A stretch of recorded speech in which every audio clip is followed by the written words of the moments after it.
Jadi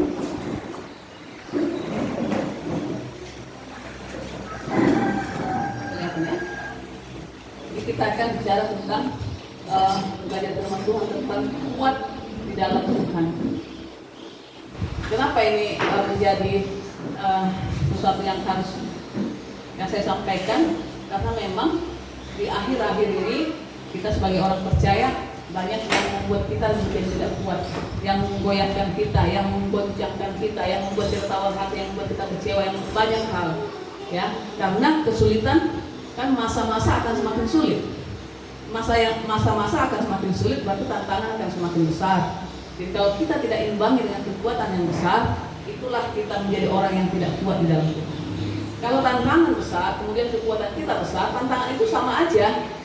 Benar nggak? Kenapa tantangan itu makin besar kita hadapi? Karena kita menghadapi persoalan yang lebih besar dengan kekuatan yang sama.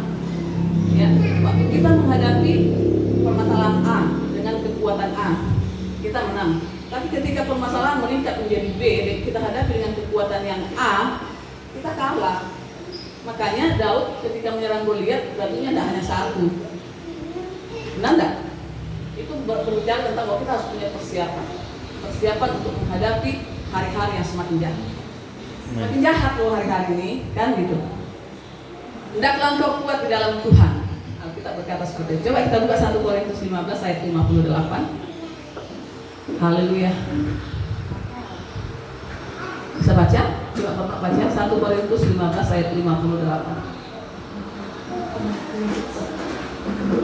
1 Korintus 15 ayat 58.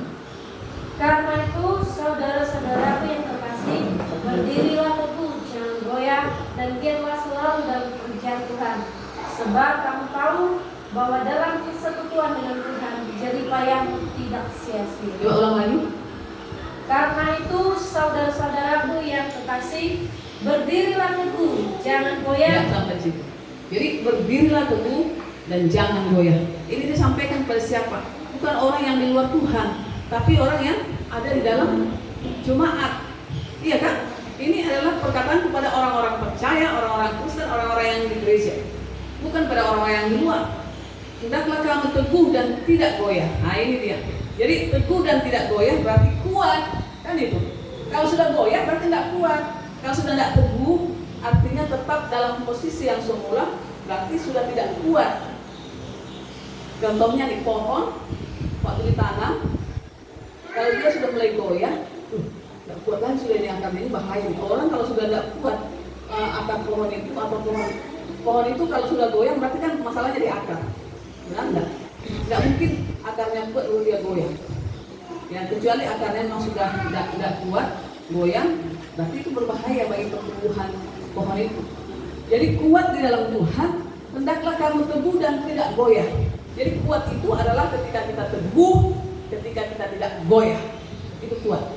Dan kuat itu bukan bicara kehebatan fisik. Kuat itu tidak bicara kekuatan hebat dia kuat ya, bukan itu. Tapi dilihat dari action kita, dilihat dari buah kita. Kalau kita contohnya, dari mana kita tahu kita tidak kuat lagi? Ketika kita sudah mulai tidak pada posisinya. Itu sudah tidak kuat. Kuat di dalam Tuhan. Kenapa harus kuat dalam Tuhan? Karena kita akan menghadapi hal-hal, kita akan menghadapi angin badai, kita akan menghadapi banyak hal dalam kehidupan kita ini, dalam dunia ini. Kita harus kuat. Jadi ini sesuatu yang harus kita lakukan kalau mau bertahan. Bukan opsional, bukan pilihan. Boleh ya, boleh tidak, bukan. Tapi ini sesuatu yang harus ada pada kita supaya kita bisa bertahan. Jadi mau tidak mau gitu loh. Jadi bukan opsional. Kuat boleh nggak kuat? Boleh. Tidak kuat juga boleh. Bukan itu. Tapi kalau mau hidup harus kuat. Gitu. Kalau mau melaju terus harus kuat. Kita tidak bisa bilang aku tolak semua badai. Tidak bisa. Ya, badai itu tidak ada kalau di surga. Tapi selama kita masih di bumi, badai, tantangan, api, air segala macam itu pasti ada. Ya. Amin. Amin. Ya. Jadi kita tidak bisa berkata buktikan semua yang tidak juga, tidak bisa. Kita salah satu-satunya cara untuk bisa kita menghadapi itu adalah kita kuat. Kuat itu bukan secara kehebatan ya. Teguh pendirian kita. Ya. Teguh dan tidak goyah berarti kuat, tidak berubah, tidak bergeser, apalagi berpaling meninggalkan kebenaran atau murtad. Itu yang namanya kuat. Bukan hebat.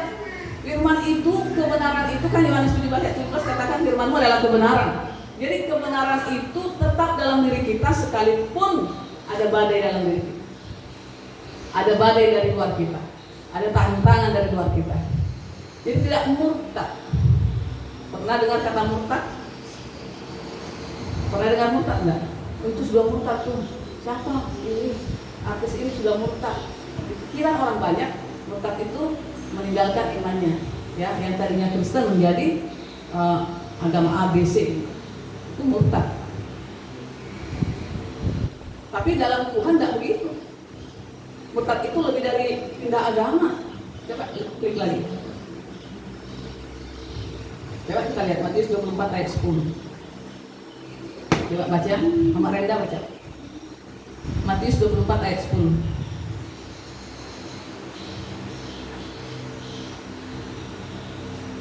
Matius 24 ayat 10. Jadi murtad itu bukan berarti hanya pindah agama, itu pasti. Tapi murtad yang kemudian kadang kita tidak pahami atau terlewatkan itu seperti apa? Coba. Matius 24 ayat 10. Dan banyak orang akan murtad dan mereka akan saling menyalahkan dan saling membenci. Jadi di akhir zaman itu akan banyak orang murtad. Jadi kalau kita lihat orang murtad itu memang sudah memang zamannya. Banyak yang murtad. Zamannya kenapa? Karena kesulitan, karena tantangan yang semakin besar. Jadi murtad itu bukan seperti pemahaman kita, sebatas pindah agama saja, tapi orang Kristen sendiri pun banyak yang murtad, tapi tetap beragama Kristen. Orang Israel dikatakan murtad ketika mereka membuat patung untuk emas. Mereka menyembah. Mereka nggak bilang terpujilah dewa sapi kan apa? Lembu ya? Mantap tulisan. Terpujilah lembu ini, enggak. Mereka tetap bilang terpujilah Allah Israel yang mengeluarkan kami dari tanah Mesir.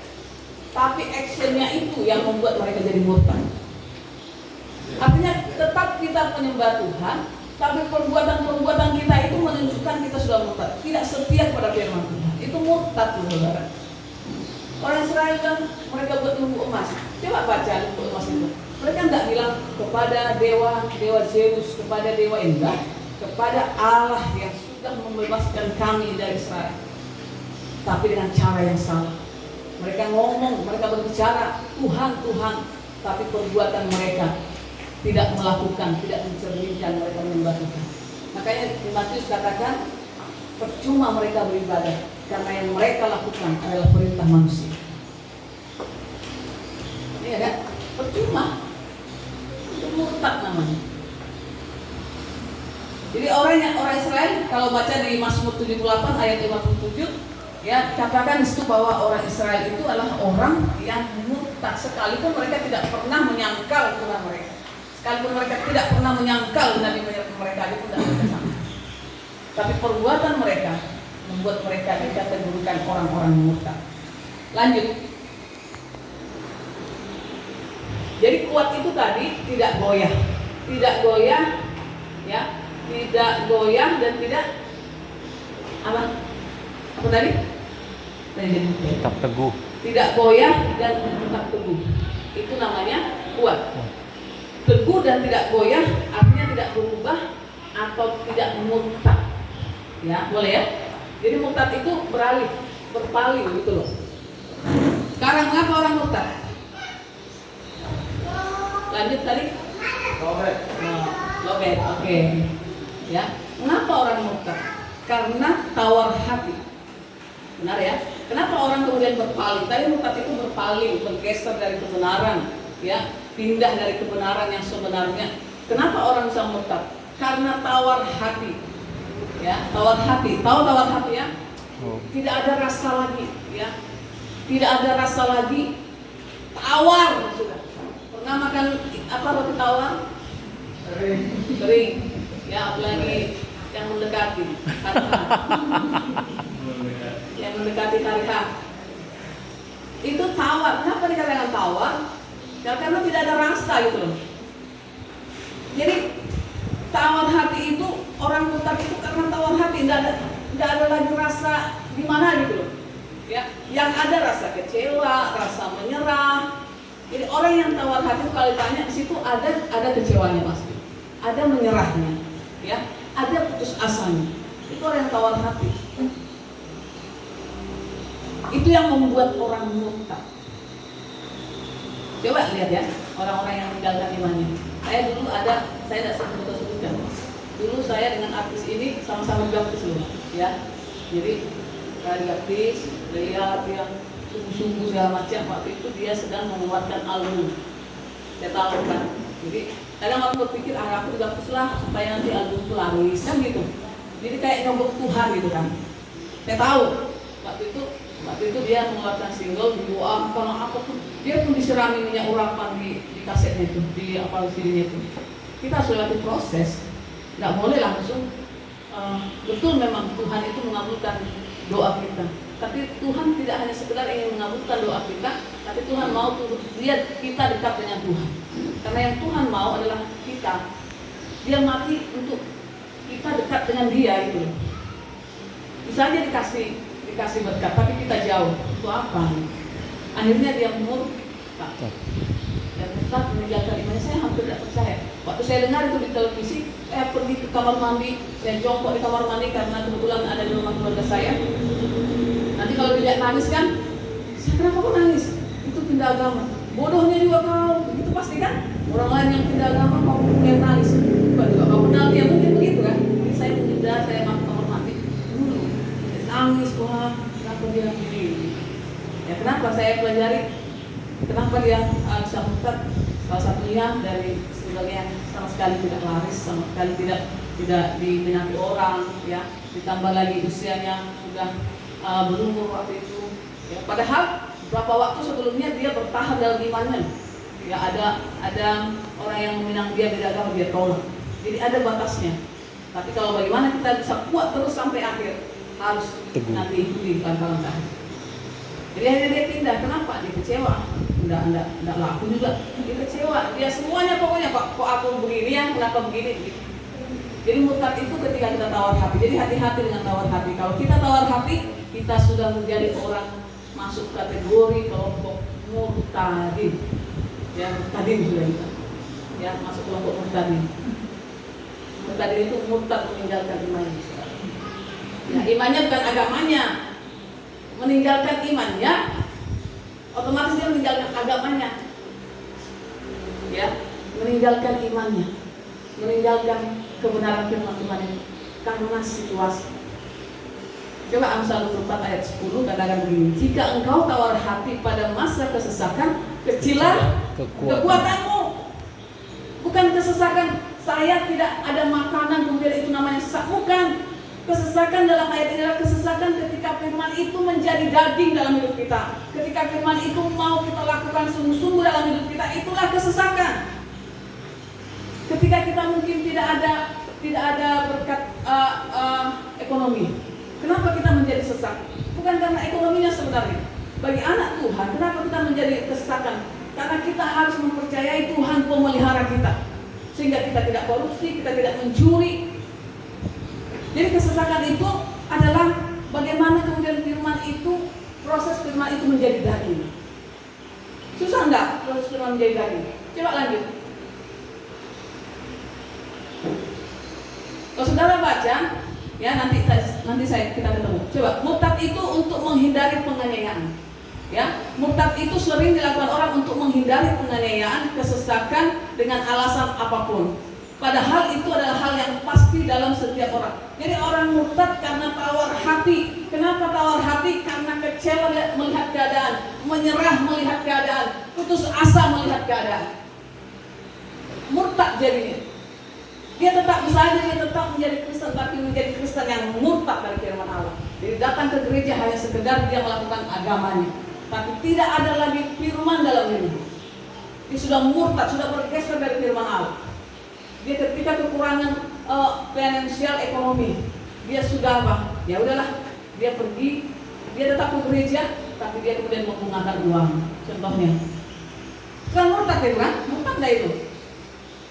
Karena kesulitan ekonomi, karena tantangan. Saat ada orang ngomong sama saya, oh di gereja kami itu, pokoknya mayoritas yang begitu, yang mengembangkan talentanya itu. Talenta yang dipercayakan 5 menjadi 10, gitu kan? 10 menjadi 20, yang membungakan uang. Itu maksudnya, dia tidak nangkap, jadi saya bilang, ya. Jadi di situ orang yang membungakan uang.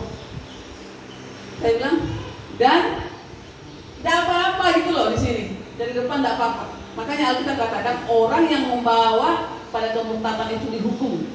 Pemimpin yang membawa pada kemurtadan itu dihukum oleh Allah. Jadi kita tidak boleh bilang karena banyak, katakanlah di sini kan ada berapa 100 orang ya. 9 contohnya 70 orang yang menjalankan uang. Masih berani nggak pendetanya bilang? Itu adalah murtad. Dia tidak berani. Dia kasih tahu saya, tidak berani. Bahkan dia bilang nggak apa-apa. 70 loh, 70%. Dia berpikir daripada nanti tinggal, tiba-tiba tinggal 30 orang. Baru yang 30 orang itu yang kembang politis dari keuangan. Sementara yang 70 itu walaupun dia melenceng dari kebenaran firman Allah, walaupun bergeser dari kebenaran firman Allah lumayan. Akhirnya dipertahankan. Saya bilang begini sama orang yang nanya saya, udahlah, keluarlah dari situ. Itu sudah bukan lagi saya ngomonglah seperti itu sama dia. Jadi murtad itu karena tawar hati karena dia tidak sanggup tertekan, dianiaya oleh karena kebenaran. Alkitab berkata, berbahagia orang yang dianiaya karena kebenaran. Haleluya. Ya, berbahagia orang yang dianiaya oleh kebenaran. Kita difitnah oleh karena kita melakukan yang benar, kita dijauhkan karena melakukan yang benar, kita dituduh apa oleh karena melakukan yang benar. Coba kita lihat ya. Coba proses firman menjadi daging. Coba. Oh ya ini. Saudara tahu nggak? Yesus menjelma menjadi manusia. Yohanes 1 ayat 1 dikatakan pada mulanya adalah firman. Yohanes 1 ayat 14 dikatakan firman itu menjadi daging. Kalau firman menjadi daging, itu akan dianiaya. Tidak mungkin firman menjadi daging mulus-mulus perjalanan kita enggak. Yesus saja menjadi daging, dia dianiaya. Ya. Ada penganiayaan, ada tekanan, ada penolakan. Maria ketika mengandung, ya, menerima firman Tuhan dalam dirinya, melakukan firman Tuhan dalam dirinya, melakukan perintah Tuhan dalam dirinya, yaitu mengandung tanpa suami, itu dia di bawah tekanan, di bawah penolakan, di bawah aniaya. Benar tak? Untuk proses menjadi daging, firman menjadi daging itu kita akan dianiaya, ditolak. Kemudian ketika dia lahir pun, ya, bayi Yesus dikejar-kejar sampai kemudian dia mati di kayu salib. Itu adalah proses firman menjadi daging. Itu penggenapan firman Tuhan yang sudah dinubuatkan, dilakukan oleh Tuhan. Mungkin firman itu bukan seperti itu bagi kita. Tidak laku juga darah kita ini kalau dikorbankan, saudara. Ya, jadi beda. Yesus yang tidak berdosa dikorbankan, Allah mau dia menggenapi firman. Kita pun begitu. Firman yang disampaikan kepada kita harus genapi dalam diri kita, sekalipun disertai oleh penganiayaan, dan pasti disertai oleh penganiayaan. Jadi kalau kita mau melakukan firman Tuhan, jangan bilang aduh setan ini, enggak. Memang proses daging kita menerima firman Tuhan itu pasti teraniaya. Yang teraniaya apa? Daging kita.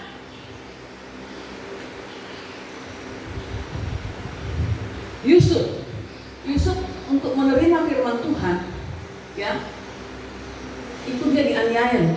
Siapa yang aniaya? Bapaknya dia menganiaya dengan perkataannya. Apa mimpimu itu? Apa kau Kristen itu? Apa doa-doamu itu? Kan gitu. Yusuf ketika dia kasih tahu pada bapaknya, bapak, aku dapat ini loh, mimpi dari Tuhan bahwa aku akan begini. Bapaknya bilang apa? Apa mimpimu itu? Kamu ini maksudmu apa? Kan gitu. Itu kan penganiayaan dengan kata-kata, penolakan dengan kata-kata. Kemudian saudara-saudaranya Bukan hanya kata-kata, tapi benar-benar menjadi aniaya. Mulai dari dibuang ke sumur sampai kemudian dijual. Itu penganiayaan. Tapi Yusuf tetap mau firman Tuhan itu jadi dalam dirinya. Tapi Yusuf mau firman Tuhan itu dia lakukan seperti yang disuruhkan. Walaupun dia mengalami penganiayaan. Coba dia tidak mau mengalami penganiayaan, dia akan menyerah dengan firman Tuhan itu. Benar nggak? Ini kayaknya memang sekolah ini ya, bukan apa ya, bukan ibadah. Yusuf seperti itu mendapat tantangan dari saudara dan orang tua. Yang kedua, Daud itu difitnah merebut kekuasaan. Bayangkan saudara, mau nggak saudara melakukan firman dengan konsekuensi saudara difitnah? Kita akan berpikir, nggak usah lagi aku lakukan daripada nanti aku begini. Kita sudah murtad di situ. Hanya kita tidak mau firman itu jadi dalam diri kita. Tidak enak kalau saya melakukan firman berhikmat. Supaya apa? Takut dibenci, takut difitnah. Daud itu loh, Simei, ya, dia berkata kamu keturunan Dursila itu kalau Simei itu adalah keturunan Raja Saul. Ya, kalau dia menuduh Daud itu merebut kekuasaan dari Raja Saul. Padahal bukan, dia sedang menerima firman dari Tuhan. Ya kan? Benar enggak? Menerima firman dari Tuhan untuk Daud dan dia lakukan, diincar, mau dibunuh, segala macam. Hanya untuk bagaimana firman Tuhan itu menjadi daging dalam kehidupannya. Haleluya. Ada lagi Abraham. Abraham tidak pernah lagi menginjakkan kakinya di tanah leluhurnya. Ingat Abraham itu keluar dari Kasdim, ya. Karena apa? Karena perintah Tuhan, bukan karena kayak kita orang Medan merantau, bukan merantau lalu aku mencari rezeki, enggak gitu. Abraham keluar dari Kasdim itu dengan perintah Tuhan. Artinya Tuhan mengirimkan firman-Nya, hai Abraham, keluar dari tanah leluhurmu, keluar dari bapakmu, keluar dari saudaramu. Dia tinggalkan. Pernah enggak Abraham kembali? Tidak pernah. Bahkan ketika dia mencari menantu untuk anaknya Ishak, dia tidak ikut ke sana. Bahkan Ishak pun tidak diizinkan ke sana. Hanya Eliezer. Benar? Kira-kira kalau dia tidak pulang ke kampungnya, dipuji-puji tidak dari kampungnya, pasti dia menjadi bahan omongan orang. Abraham pasti menjadi omongan orang. Itu kenapa begitu? Tidak tahu berkeluarga, bahkan tidak pernah datang. Kenapa tidak pernah dia datang? Benar-benar putus hubungan sejak dia menerima firman Tuhan. Kayak dia meninggalkan ayahnya, meninggalkan rumahnya, meninggalkan saudaranya, dia tidak pernah lagi kembali ke sana. Sekalipun ketika untuk mencari menantunya kan dari sana, dari sanak saudaranya. Tapi dia hanya mengutus Eliezer. Dia tidak pernah menginjakkan kakinya di situ lagi. Tempat di mana Tuhan suruh dia keluar, dia benar-benar keluar. Dengan konsekuensi dia diomongin secara sosial. Tidak pernah. Ketika dia bilang anaknya harus mencari istri dari kerabatnya, dia suruh itu Eliezer. Ini si Ishak pun tidak boleh ke sana. Abraham tidak ke sana. Tanah itu disuruh Tuhan ditinggalkan dan tidak pernah tinggal.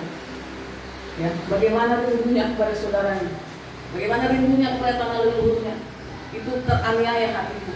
Tapi karena dia mau firman Tuhan terjadi dalam hidupnya, dia harus terima itu semua.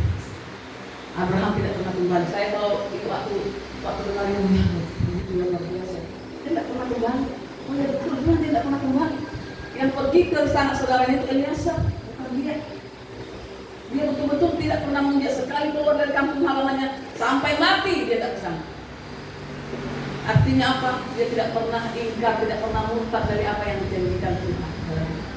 Dia tidak pernah murtad. Jadi firman Tuhan itu ketika kita mau melakukannya, kita bisa teraniaya karena ditolak, karena ditekan, karena diomongin, karena difitnah. Maukah kita kemudian terus melakukan firman Tuhan itu sekalipun kita dilakukan seperti itu? Bisa paham ya dari sini ya? Jadi kalau kita mau jadi kuat, kita harus tidak tawar hati, ya. Kalau tidak murtad, supaya kita tetap mengalami kekuatan Allah. Coba lanjut lagi. Ya, murtad itu berarti jalannya menuju maut. Ya, jadi orang yang murtad, walaupun dia orang Kristen, kalau dia murtad artinya tidak kokoh dalam firman Tuhan, ya menyimpang dari firman Tuhan, jalannya menuju maut. Makanya dikatakan ada jalan yang disangka lurus, ujungnya Menuju maut. maut. Ya kita berdiri gereja terus, tapi ternyata sedang menuju ke maut. Kenapa? Karena dalam pengiringan kita kepada Tuhan, semua itu hanya lip service. Yang kita lakukan dalam kehidupan kita sehari-hari adalah penyangkalan firman Tuhan. Tidak ada kita lakukan. Kenapa tidak kita lakukan? Karena takut ditolak, karena tidak enak, karena sakit, karena teraniaya. Amin. Tuhan membuang orang yang murtad. Daniel 9 ayat 7. Orang yang murtad itu 1 Timotius 4 ayat 1 akan mengikuti penyesalan. Itu orang murtad, saudara. Ya. Jadi yang paling hati-hati kita adalah murtad dalam gereja. Orang Kristen murtad. Ya, itu yang mengerikan. Jadi kita pikirlah kita sudah tetap menjadi orang yang percaya, ternyata ujungnya maut. Lanjut.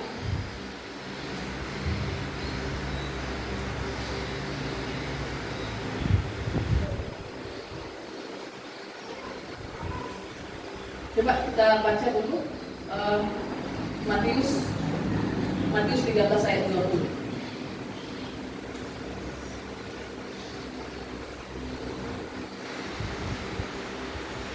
Coba baca yang sudah ketemu. Matius 13 ayat 20. Benih yang ditaburkan di tanah yang berbatu-batu ialah orang yang mendengar firman itu dan segera menerimanya dengan gembira. Terus, Tetapi ia tidak berakar dan tahan sebentar saja. Apabila datang penindasan atau penganiayaan karena firman itu, orang itu pun segera murtad. terus Yang ditaburkan di tengah semak di atas putih. itu. Jadi katakan di Matius 13 ayat 20 sampai 21 tadi, orang yang hatinya seperti batu ketika ditaburi firman Tuhan, dia senang, bahagia, bahagia dia firman Tuhan. Tapi begitu datang aniaya, begitu datang fitnahan, begitu datang tantangan, begitu datang tekanan, begitu datang penolakan, dia murtad. Tadi yang dia ketawa, dahsyatnya firman-Nya ya, dia keluar dari sana. Ya kan? Jadi orang yang bahagia menyambut firman Tuhan berpotensi untuk murtad. Apalagi orang yang kriminal waktu menyambut firman Tuhan, ya dengan sombong menyambut firman Tuhan, berpotensi 100 kali lipat untuk murtad. Amin. Ini bahagia loh, murtad lagi. Karena padahal waktu menerima firman Tuhan, haleluya, dahsyat firman Tuhan. Luar biasa, Tuhan terima kasih. Tingkatkan semua pengertiannya begitu. Begitu dianiaya, begitu ditekan sekelilingnya, begitu ada persoalan, begitu dia bilang, goodbye firman Tuhan yang dia bilang tadi dahsyat itu. Ya. Apalagi waktu mendengar firman Tuhan, dia WA-an, dia baca status, dia buka Facebook, dia itu murtad, saudara. itu kemungkinannya 1000% pasti murtad. Orang yang gembira, tahu nggak orang yang gembira mendengar firman Tuhan? Berarti dia segenap hati mendengar. Nggak mungkin dia nggak dengar tiba-tiba dia ketawa, gila namanya saudara. Kenapa dia bahagia? Karena segenap hati dia cerna itu firman Tuhan, dia hayati itu firman Tuhan, kemudian timbullah sukacita. Benar nggak? Kalau nggak dihayati, tidak mungkin. Kalau tidak dihayati, kalau tidak didengar firman Tuhan, kalau tidak diperhatikan firman Tuhan, timbullah mengantuk, kan begitu? Mengantuk kan kalau kita tidak ada orang ngomong, baru kita tidak masuk di akal kita, mengantuk kan, benar tidak? Betul. Di sini tidak ada yang tidak terlihat. Kan gitu. Kenapa kita bisa kenapa kemudian kita bisa mata kita melek begini? Karena yang diomongin orang itu nyambung sama kita. Iya ya, nyambung gitu. Tapi kalau nggak nyambung, itu tadi otaknya melayang-layang, Tuhan ngomong. Ya udahlah, bukalah Facebook. Bukalah gambar yang tidak pernah dibuka pun, buka inilah di sini. Benar nggak begitu? Karena ya saya punya saksian. Kenapa saya ngomong begini? Saya paling melihat orang yang buka Facebook ketika firman, ketika ibadah. Saya mengatakan kamu jahat, sejahat-jahatnya. Sopan. tahu ya. Saya kalau lihat orang di Gereja Besar sana, di kota sana, saya lihat mereka apa? Tuhan, dia bilang Tuhan hadir di sini, kepala gereja, Tuhan mengurapi. Anda pikir Tuhan itu buta, tidak lihat apa yang engkau pegang? Lihat loh, makanya jangan bohongi Tuhan. Enggak ya, kan di sini ya. Ini orang ya. Saya pernah kesaksian saya saudara ya. Pada saat saya duduk di situ saudara, saya perlu ini. Saya tuh tidak pernah loh buka apa-apa enggak, ya. Tidak pernah saya buka, kecuali memang salah tekan untuk buka. Tapi saya tidak pernah buka. Walaupun godaan untuk membuka itu ada. Kalau saya sebagai hamba Tuhan begitu kuat digoda, saudara pun harus berjuang untuk itu. Jadi waktu itu saya buka Alkitab. Jadi yang saya baca Alkitab, tapi bukan yang berhubungan dengan khotbah. Saya cari Alkitab yang lain. Saya baca yang lain Alkitab. Tuhan tegur saya. Itu sama juga jahatnya sekalipun Alkitab yang saya baca. Kenapa jahat? Karena yang sedang dibicarakan bukan itu. Saya lagi cari-cari yang Alkitab yang saya mau. Tidak bisa juga begitu saudara. Saya tegur Tuhan. Itu Tuhan seperti berbicara yang saya begini. Itu juga tidak baik untuk kamu lakukan. Mungkin yang saya lihat itu yang buka itu Alkitab. Tapi saya harus buka Alkitab sesuai dengan yang disuruhkan. Benar nggak? Contohnya kalau pengkhotbahnya bilang buka di Matius, kau buka Yahya Wahyu lagi. Itu suratnya Bu Esther. Ya, kau buka Wahyu, baca yang kau suka. Kau buka Kidung Agung, karena ingat kamu si Tari bilang Kidung Agung, buka Kidung Agung. Kan itu bukan atas saudara. Saya kasih tahu begitu. Benar. Oh iya ya. Apalagi yang buka WhatsApp, yang buka Facebook, yang buka galeri, yang buka macam-macam. Aduh, ulang-ulang. Ingat ya, ketika kamu membuka apa ini, ingat ada malaikat Tuhan di sampingmu, langsung matikan, tidak sopan. Kalau ya, kalau sini kan tidak pernah sampai ke sini. Ya kalau saya berdoa gereja kita bebas chatting, bebas pengang-pengang handphone waktu untuk ibadah. Karena itu banyak berlaku di gereja, banyak terjadi di tempat-tempat yang lain. Saya kalau lihat itu sudah miris saya sudah. Tapi di sini tidak ada. Amin. Dan tidak akan pernah ada. Amin. Tidak akan pernah ada. Kalaupun saudara bosan mendengar firman Tuhan, ngantuk dengan firman Tuhan, lawan. Jangan kalau dengar yang lain, bisa kita lawan mendengarnya. Arahkan telingamu, arahkan pendengaranmu. Apa ya? Alkitab katakan